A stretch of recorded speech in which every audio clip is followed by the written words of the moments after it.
So what is this? And when I say this, I'm literally referring to the this keyword. You'll notice that ReSharper is slightly graying it out because technically it isn't needed there, but I don't want to go into that right now.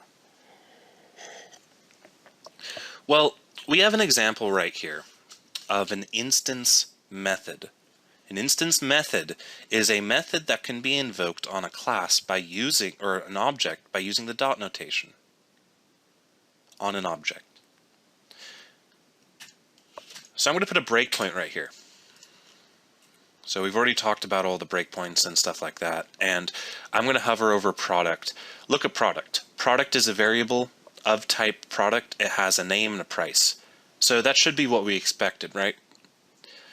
But now I'm going to hit F11, and I'm going to step into display. If I hover over the this keyword, it's the same object.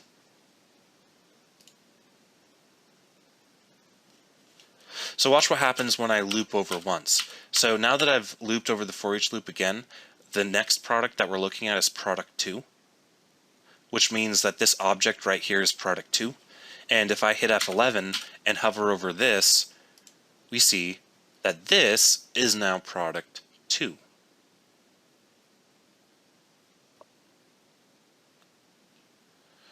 So we see an example right here of an instance method. And when that instance method is invoked, we get the ability to reference his own data from within the instance methods by using the this keyword. The this keyword is actually redundant. We don't need it there. It's implicit. But I wanted to make it explicit here for the purposes of demonstration.